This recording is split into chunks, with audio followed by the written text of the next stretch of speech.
It was 6:47 on a Tuesday in September when my son charged me rent in front of strangers. We were at Smith's Food and Drug on Boulder Highway, aisle 4, then the checkout. I had counted the change in my wallet twice on the drive over. Cans of tomato soup, a small box of saltines, margarine that was on sale. Travis was holding the cart for me because his wife Megan did not like to be seen pushing one. She was 3 rows over, pretending to read a magazine. The cashier was a young woman with very tired eyes. She had just slid my coupon through when Travis spoke. "You're $400 behind on rent again, Mom." He said it the way a person says the milk is sour.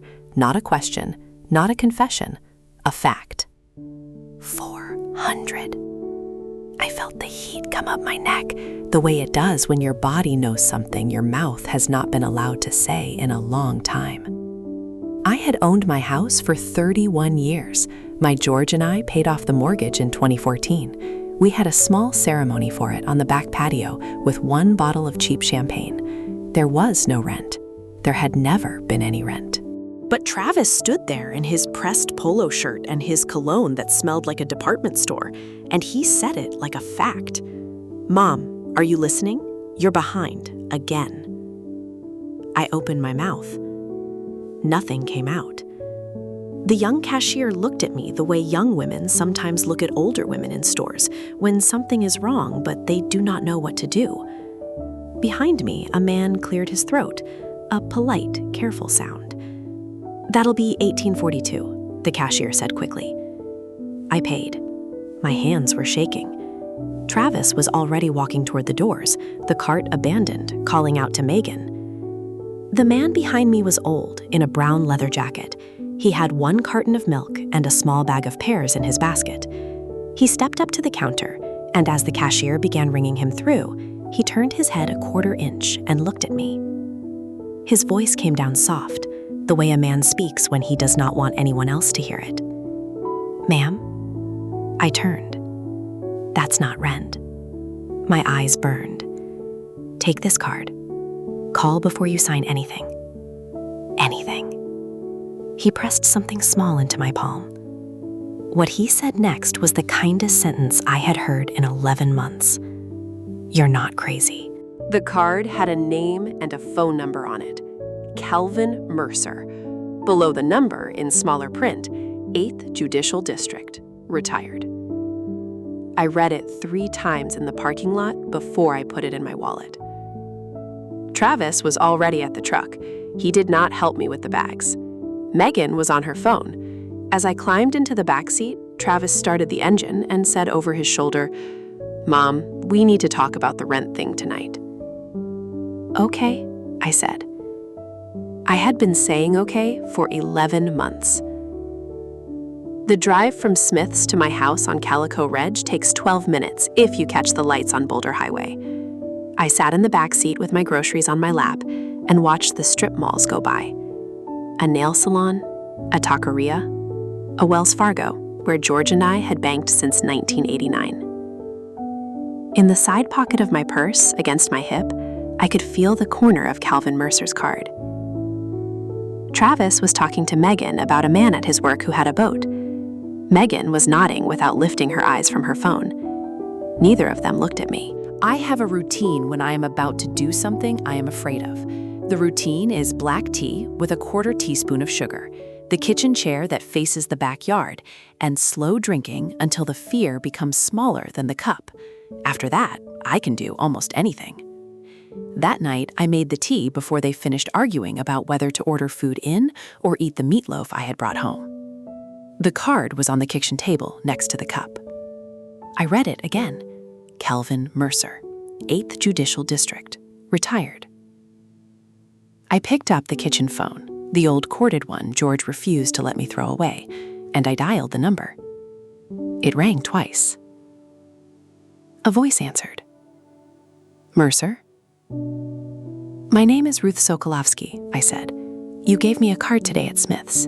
You said I wasn't crazy." There was a long pause on the line, not awkward, considered, the pause of a man who has been waiting for a phone call, and now it has come. "Mrs. Sokolowski," he said slowly, Are you somewhere private right now? I looked at the backyard. It was dark. The kitchen light was the only thing on in this part of the house. They're in the living room, watching television. All right, I want you to listen to me, and I do not want you to say my name on the phone again. Do you understand? Yes. Tomorrow morning at 9, I want you to drive to a diner in Boulder City, the Coffee Cup, booth in the back by the window. Bring every piece of paper you've signed in the last 12 months, every single one. All right, I said. And Mrs. Sokolowski? Yes? Don't tell your son you're going. The line went quiet. I sat there with the receiver in my hand for almost a minute after he hung up, because I could hear Travis laughing at something on the television in the next room, and I needed the laughter to fade before I could put the receiver down without my hand shaking. When I finally hung up, I poured the tea down the sink. I had not finished it. I had not needed to. The fear had already left. What was left was something I did not have a name for yet. I would not have a name for it for 3 more weeks. My name is Ruth Sokolowski. I am 70 years old. I was born in Cedar Rapids, Iowa in 1955, in a hospital 3 blocks from the St. Wenceslaus Polish Catholic Church, where my mother had been baptized in 1948, 6 months after she came across with my babcia and 3 other women from a town outside Bialystok, with 1 suitcase between 4 of them and a husband each waiting at Ellis Island. I came west with my husband George Sokolowski in 1981 because he had a brother who told him there was electrical work in Las Vegas that paid almost twice what we were making at home. We rented a small apartment on Maryland Parkway for 2 years. Then we bought a house in Henderson, when Henderson was still mostly desert. We raised our son Travis in that house. We buried 2 dogs in the backyard under the lemon tree. George died 14 months ago, in his sleep, at the age of 72, on a Sunday morning in July. He had been a quiet man, with very steady hands.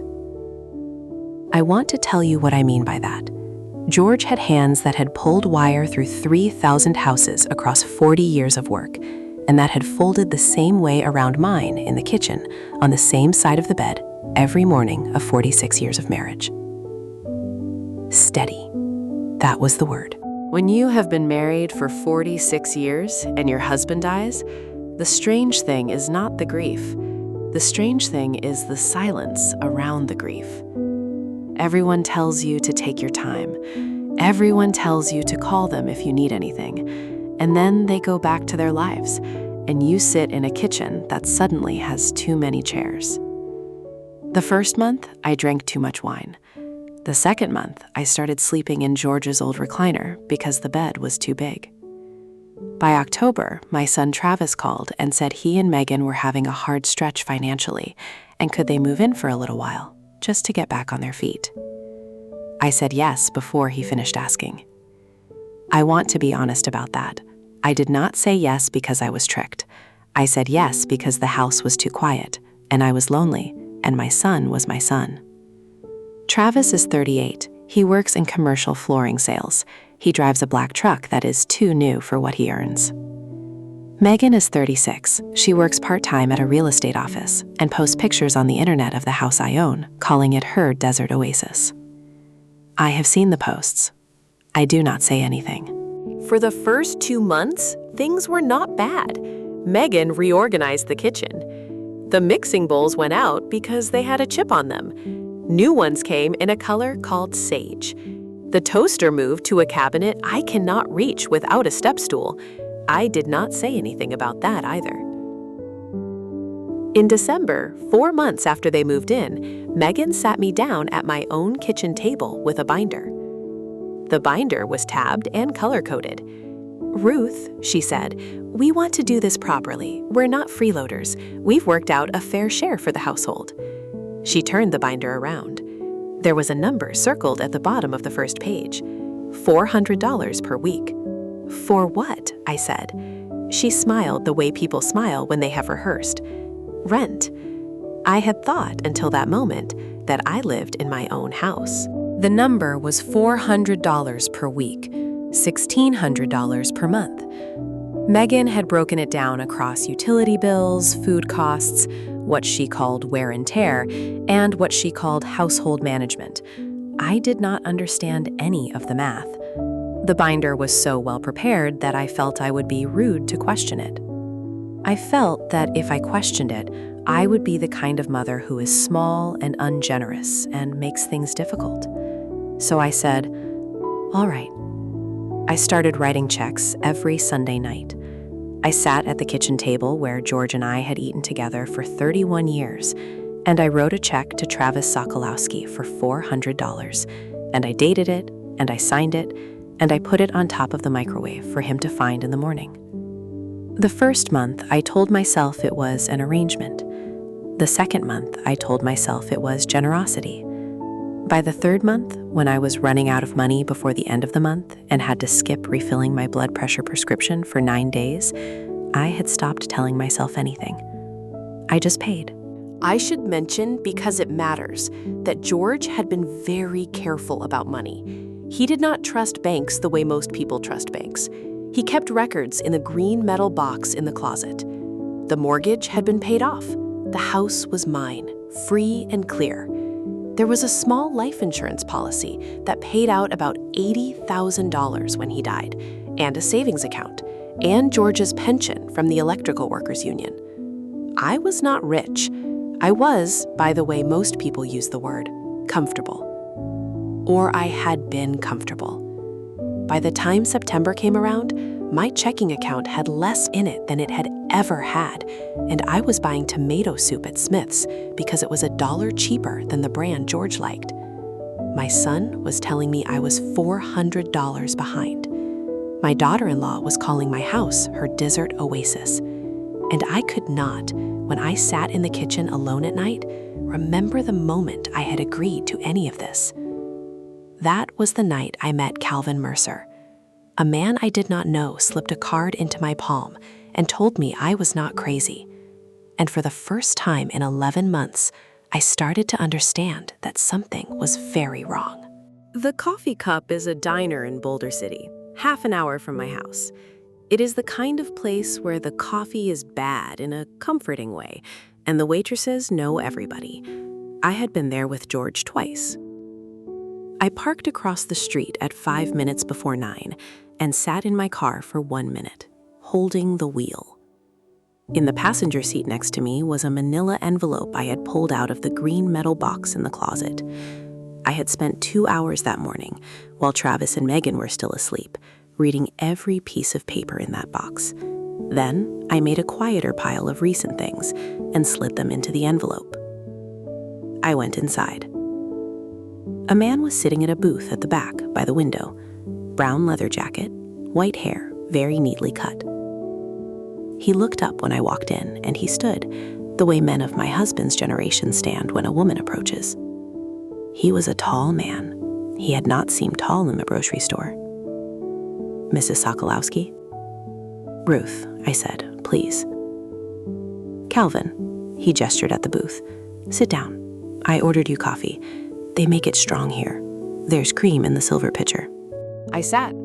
The waitress came and poured the coffee and went away again. Calvin Mercer waited until she was past the next booth before he spoke.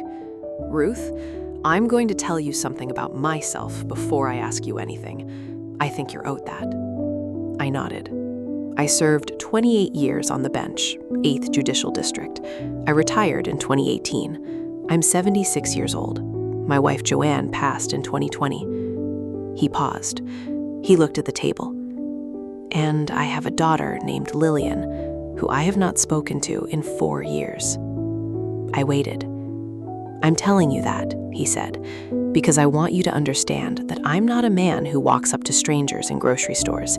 I have done it exactly twice in my life. The first time, I was wrong, and I have spent 4 years thinking about it. The second time was you, last night." "Why?" I said. "Because I have heard that exact tone of voice before." He looked up at me. His eyes were very blue and very tired. "From my own son-in-law, about my own daughter." I did not know what to say to that. He cleared his throat. "You brought papers." "Yes." "Let me see them." I slid the envelope across the table. Calvin Mercer took a pair of half-frame reading glasses out of his pocket, settled them on his nose, and began going through my life, one document at a time. He read for 20 minutes. He did not speak. He went through bank statements, a refinanced auto loan from 2022, a copy of George's death certificate, the will, a property tax bill, a letter from Wells Fargo about a checking account, and a stack of recent forms Travis had asked me to sign over the past year. Permission slips, Travis had called them. Permission for what, exactly? I had never asked. When Calvin reached one document near the bottom of the stack, his face changed. It was a small change. He sat a little straighter. He turned the page over. He turned it back. Ruth. Yes? This document. He turned it so I could see. It was 3 pages, stapled, printed on thick paper. The header said, "Requesting requested by," and the address of a title company in North Las Vegas. Do you remember signing this? I looked at it. The notary stamp said February 14th, 2025. I tried to remember February. Travis had asked me to sign things. I had signed things. He had said they were for refinancing the truck, or for an insurance update, or for a beneficiary change on my IRA. I don't know, I said. Maybe. He asked me to sign things. I signed them. You signed this one in front of a notary? I never went to a notary. Calvin nodded slowly. He did not look surprised. He took off his glasses. Ruth, this is a deed of trust. It's a recording of a mortgage. It says that on February 14th of this year, you took out a home equity loan against your house in the amount of $230,000. The lender is a private lending company in Phoenix. The proceeds were wired to a checking account at Wells Fargo. He paused. An account that's not in your name. I felt the bench seat under me tilt very slightly. I put my hand flat on the table. $230,000? Yes. Against my house? Yes. I never signed this. I know. How do you know? He smiled, just a little. It was a sad smile. The smile of a man who had read too many of these. Because the signature on page 3 is not the same as the signature on the bank letter you handed me 3 minutes ago. I looked at the document. I looked at the bank letter. He was right. Ruth, he said, I want you to do 2 things today. The first is, do not say a word about this when you get home. Not one word. Eat dinner, watch the television, go to bed. Act tired. And the second? I want to introduce you to a friend of mine. Her name is Ana Reyes. She is the best fraud attorney in Reno. I want her to look at this, and I want you to be ready, Ruth, for the possibility that this is much bigger than a forged signature. I drove home that morning with the manila envelope on the seat beside me, and I did exactly what Calvin Mercer told me to do. I made meatloaf. The news played in the living room with Travis. I went to bed early. Not a single word came out of me.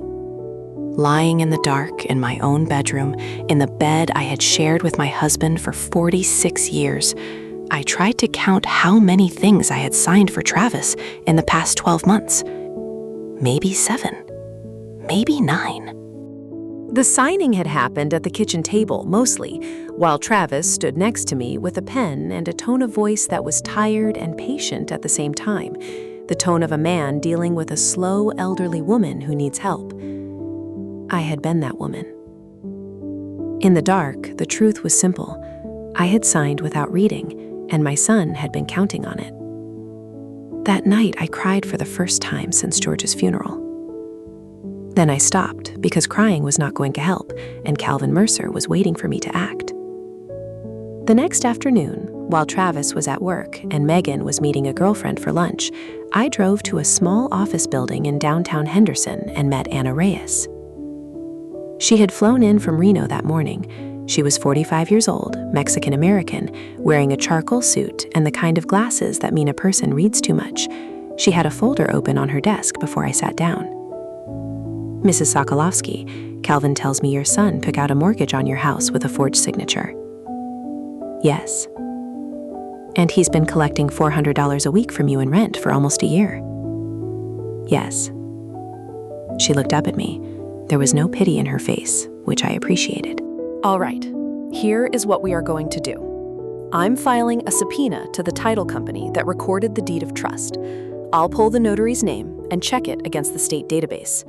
Every document your son has presented to you in the past 2 years gets reviewed. And I'm going to ask you, Mrs. Sokolowski, to do something difficult. What? I am going to ask you to keep living with him. I stared at her. I know, she said.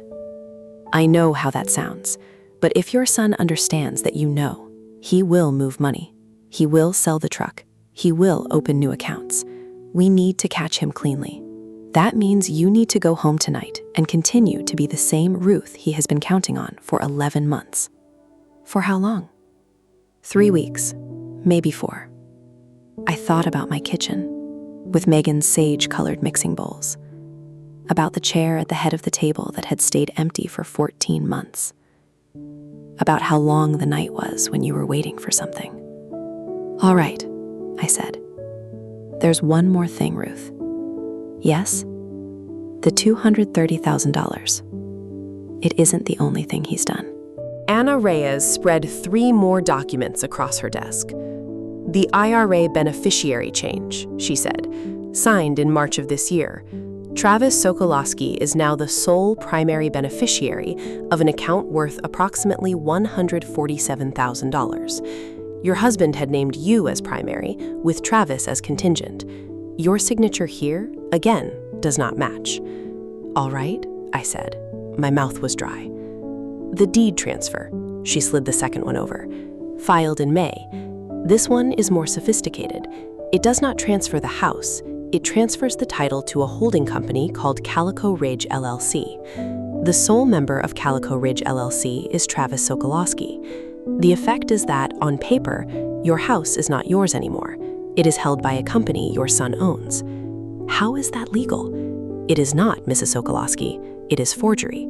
But until someone challenges it, the title sits there. Most older homeowners never know. Travis was probably planning to refinance again or sell in another year or 2. And the third one? She slid the last document across. It was a power of attorney. The power of attorney granted Travis Sokolowski full authority over my financial decisions, my medical decisions, and my legal decisions. In the event, the document said, diminished capacity. That one, she said, is the one that scares me. Because if he ever decided to use it, he could put you in a memory care facility and sell every other thing you own, including the house. And the courts would likely defer to him before they defer to you. It would take years to undo. I sat in the chair across from Ana Reyes and looked at my hands. They looked like my mother's hands suddenly. Spotted, small, old. How did this happen? I said. Mrs. Sokolowski, you are not the first woman to walk into my office with these documents. The pattern is the same. A widow, a son, a wife of the son, a short window of grief and trust. They had their plan in place before your husband was buried.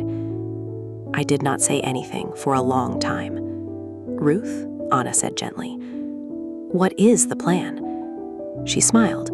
It was a small, tight, professional smile. The plan is that we let your son believe he is winning until the moment he isn't. The plan is that in 3 weeks, you sign one more piece of paper. The piece of paper will look like another permission slip. It will not be. And the rent?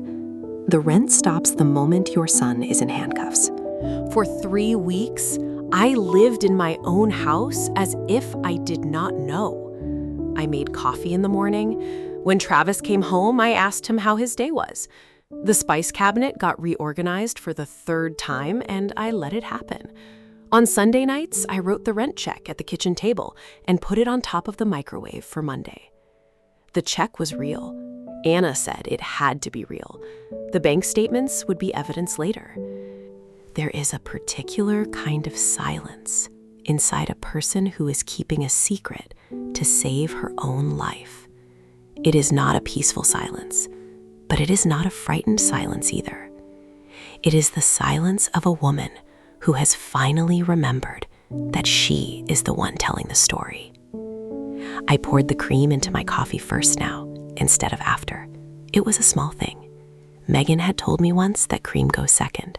I had been doing it her way for 8 months. One morning in October, in my own kitchen, I poured the cream first, and Megan looked at me, and I looked at her, and neither of us said anything. Helen Whitfield came over twice that week.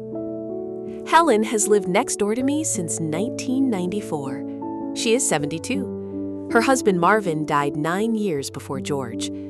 She keeps the kind of garden that wins prizes, and she does not believe a word anyone tells her unless she has watched them say it twice.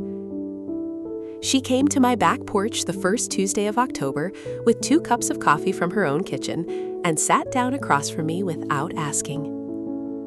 "Ruth, something is going on with that boy of yours." "What makes you say that?" "Because 3 weeks ago, he carried a stack of papers out to his truck at 6 in the morning, and I saw him take them out of your green metal box." I had not told Helen anything. Calvin Mercer and Anna Reyes were the only 2 people in Nevada who knew. "Helen." "I have a photograph of him doing it. I take pictures of things in my garden in the morning. I caught him in the background. The date is on the file." I closed my eyes. "Helen, you don't have to tell me what's happening. You just have to tell me what you need." "I need," I said, "to know that someone else can see what I am seeing." Ruth Sokolowski. Helen reached across the table and put her hand on top of mine. "I can see it. I have been seeing it for months. I was waiting for you to be ready." That was the first morning in 11 months that I cried in front of another human being. It was also the morning Helen Whitfield agreed to be my witness. 3 weeks later, on a Wednesday morning, Travis came into the kitchen with a manila folder and an apologetic look I had grown to recognize. "Mom, I need you to sign one more thing." "All right," I said. "It's just an updated POA. The old one was missing a section. It's nothing big. Where do I sign?" Travis was already pulling the pen out of his pocket. He flipped to the last page. There was a yellow sticky tab. "Right here, and then your initials on each page. Megan can witness." "Helen's coming over in a minute," I said. "She can witness it. She always does, you know?" It was a small, casual lie. Helen had never witnessed anything for me before. Travis hesitated. Megan was upstairs. Helen was already on the porch. Calvin had told me, 3 weeks earlier, that Travis would not push back if I named another witness, because pushing back would look strange. Travis nodded slowly. Sure, whatever's easiest." Helen knocked on the back door at exactly 9. What Travis did not know was that the document he placed in front of me was not the document Anna Reyes had prepared. Anna had given me a folder of 2 papers, one inside the other. Travis's POA was on top. Underneath it, on identical paper, was a different document, a revocation. A revocation of every prior power of attorney, deed transfer, beneficiary change, and any unrecorded encumbrance on the property at 2417 Calico Ridge Court, Henderson, Nevada. When I sat down at the kitchen table, Travis turned to look at the coffee pot. Helen, very quietly, slid the top sheet aside. I signed the second sheet. Helen signed as witness. Travis turned around. He saw me handing the folder back to him. The yellow sticky tab was still on the page. From where he was standing, the document looked like his own. Thanks, Mom. He kissed me on the top of the head. He had not done that since he was 11 years old. I think at that moment, he thought he had won. Helen left. Travis went to work. I sat in the kitchen by myself. I waited 55 minutes, the way Anna had told me to. Then I called Calvin Mercer. It's done. Good, he said. What now? Now, Calvin said, you do the hardest part of all of this, Ruth. You wait. The waiting lasted 6 days. For 6 days, I went to bed in my own house and got up and made coffee and watched my son drink it and watched my daughter-in-law scroll through her phone and watched the sun come up over the Calico Ridge. Calvin called me once a day at the same time to tell me where things stood. Anna had filed the revocation with the county recorder. The fraud complaint went to the Nevada Attorney General's office the following day. By Friday, she had served the title company, the lender in Phoenix, and the notary, who turned out to be a man named Brett Carlton, a friend of Travis's since high school, who had not, in fact, been physically present for any of the signatures he had stamped. "He'll lose his license," Calvin said. "He'll probably take a plea." And Travis? Travis is being investigated for forgery, identity theft, mortgage fraud, financial elder abuse, and 3 counts of tax-related felonies. Anna wants to bring all of it at once. I did not ask about prison. I could not bring myself to ask. The question of how many years was attached to what my son had done was not yet a question I could carry.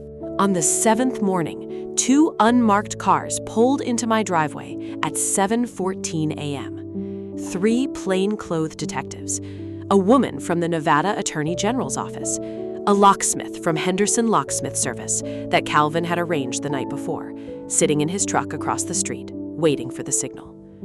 Travis opened the front door in his bathrobe. I was already dressed. I was already drinking coffee at the kitchen table, with Helen sitting across from me, in the chair that had been my husband's.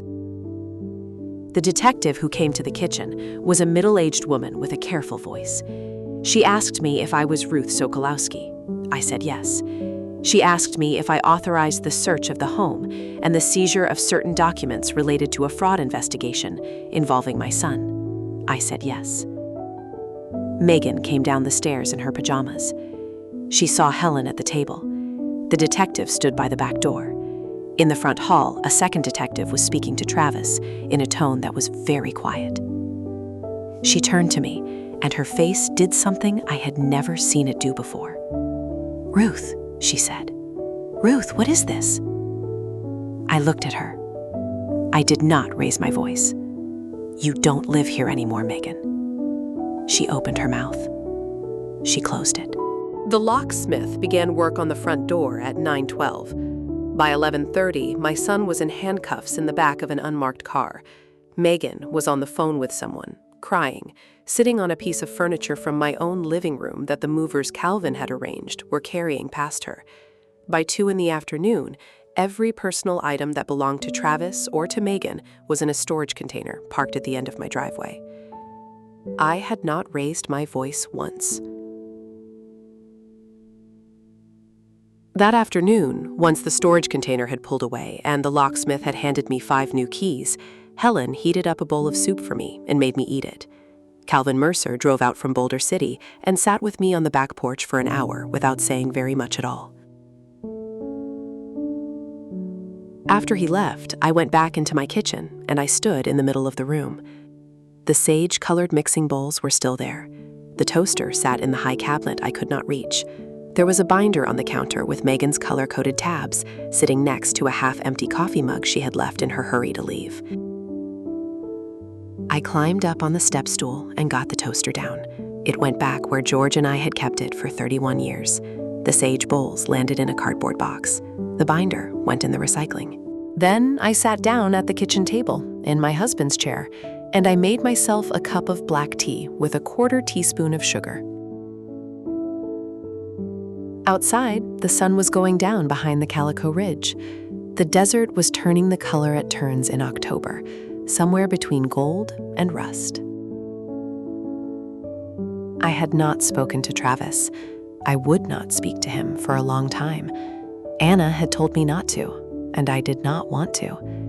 There was nothing I had to say that I had not already said when I sat at the kitchen table and let Helen Whitfield sign her name as a witness next to mine. The phone rang at 7:30. It was Calvin. "Ruth?" "Yes." "How are you?" "I am drinking tea in my kitchen, Calvin, in my husband's chair, with my own toaster on the counter." There was a long silence on the line. "That's a good answer," he said. "Calvin?" "Yes?" "Why did you stop me at the grocery store?" He did not answer for a long moment. My daughter Lillian, he said, is 48 years old. She lives in Salt Lake City. She has not spoken to me in 4 years. The reason she has not spoken to me, Ruth, is because 4 years ago, her husband told me at a Thanksgiving table that I was a bitter old man, and she did not contradict him. I went home. I sat on my porch. I told myself it was none of my business, and 6 months later, her husband had taken every retirement dollar she had and left her with 2 children and a foreclosure notice, and she would not look at me at the courthouse because she was ashamed. Oh, Calvin. I sit in my kitchen in Boulder City, Ruth, and I think about that Thanksgiving table every day. So when I heard your son's voice at Smith's, I made a different choice. I was quiet for a moment. "Thank you," I said. "You were the one who picked up the phone." The criminal case took 11 months to resolve. Travis pleaded guilty in May to mortgage fraud, financial elder abuse, and forgery. He was sentenced to 4 years in a Nevada State Correctional Facility with the possibility of parole after 28 months. He was ordered to pay restitution of $211,000 to me, of which I am told I will probably see something around 40 cents on the dollar over the next 12 years. I do not need the money. I am telling you that because I want it to be clear. I am not telling the story for the money. The money is something Ana Reyes negotiated with the lender in Phoenix and the title company and the IRA custodian, and most of it came back into accounts in my name within 4 months. I sold the truck. I closed the Wells Fargo account that had been opened in someone else's name. I am, by the standards of a 70-year-old widow in Henderson, Nevada, more comfortable than I had ever been comfortable in my life. That is not the part that matters. The part that matters is the kitchen.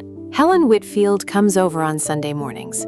She brings 2 cups of coffee from her kitchen, and we sit at my table, in the chair that George used to sit in, and we read the obituaries out loud to each other, because that is what women of our age and our generation do on Sunday mornings. Calvin Mercer drives in from Boulder City on the 2nd Saturday of every month. He brings a bag of pears and 1 carton of milk, the way he was buying that night at Smith's, because he says it has become a ritual. We sit on the back porch and we talk. Sometimes we talk about Lillian, who has not yet returned his calls. Sometimes about George. Now and then about nothing at all. Megan went back to her mother in Reno. I am told she has filed for divorce. I do not know if it is true. I do not ask. I have not spoken to my son in 14 months. I write him a letter every January on the anniversary of his father's death. I tell him I am alive. The lemon tree in the backyard is still producing. I do not yet know if there is a way back from what he did, and I am not ready for him to ask. I send the letter. He has not responded. I do not know if he will. Whether I want him to is also unclear to me, and I am not certain, yet, that I am the kind of mother who will be able to forgive a son who tried to take from a widow what her husband spent 46 years building. That is a question for another year. This is the question I can answer. I am still here. I am still in this house, and the house, after everything, is still mine. I want to say something about Calvin Mercer before I finish. Calvin called me a stranger that morning at the diner in Boulder City. He said he was a man who did not walk up to women in grocery stores. He said it had taken him 4 years on a back porch in Nevada to be able to do it the second time. But Calvin was not a stranger. Calvin was a man whose own daughter would not pick up the phone, and who decided anyway to stop in a checkout line for somebody else's mother. He was a man carrying a grief he could not fix at home, and instead of becoming smaller because of it, he chose to become useful to a stranger he had never met. If you have ever wondered whether the small kindnesses of older men matter, I want to tell you that they do. A retired judge in a brown leather jacket pressed a card into the palm of a woman he did not know in the dairy section at Smith's Food and Drug on Boulder Highway in the early evening of a Tuesday in September. And that single act stopped a fraud that had been running for almost a year and would have ended in another 12 months with my house gone, my retirement gone, and my own son holding a power of attorney over me in a memory care facility in North Las Vegas. I want to be honest about this also. I do not believe I would have left. I do not believe I would have called anyone. By myself, I would not have picked up the kitchen phone and dialed. I needed someone to look at me in a public place, in front of my own son, and say 4 words. You are not crazy. That is the kindest thing a stranger ever did for me. It was kinder than the casseroles after George died, kinder than the cards at the funeral, kinder than every gentle, careful, distant gesture of sympathy I received in the 11 months between my husband's death and the night a man with a single carton of milk decided I was worth interrupting his evening for. A widow can survive almost anything if she is not alone with the question of whether she is losing her mind. Calvin Mercer told me I was not, and from that one sentence, I built the rest of my life back. I do not know who is listening to this story. You may be a daughter whose mother lives alone and seems quieter than she used to be, or a son who has been telling himself that the financial arrangements with your mother are fair, or an older woman who has been signing things at a kitchen table without reading them because the person standing next to you with the pen is your child. If you are the daughter, please call her this Sunday, not to ask if she is fine. Ask what she has been signing. To the son, please put down the binder. If you are the older woman, please understand that the small voice in your stomach that says something is wrong has been right the whole time. You are not crazy. You have not lost your judgment. You have been quiet because you are hoping it was not what it looked like. And you have been hoping that because you love your son. And the people who do this know that, and they count on it. You are allowed to call somebody. You are allowed to keep a card in your wallet. And you can drive yourself to a diner in another town and let a stranger help you. There are more Calvins than you think. Most of them are sitting at a kitchen table somewhere with their own grief, and they have been waiting for an excuse to be useful again. Sometimes that excuse is a voice they hear in a checkout line. If you have made it this far, would you do me a favor? Tell me in the comments where you are watching from, just the city or the town. I read them. I read every single one of them, because at this stage of my life, I am not too proud to admit that hearing from strangers is what got me through some of the hardest mornings I have ever had. If this story meant something to you, please leave a like. It tells a quiet woman in Henderson, Nevada that she was right to tell it. And if you know somebody who might need to hear what Calvin Mercer said to me at Smith's Food and Drug, please pass it along. The kindest thing a stranger ever did for me was tell me I wasn't crazy. It was enough to start over. It was enough to come home. Enough.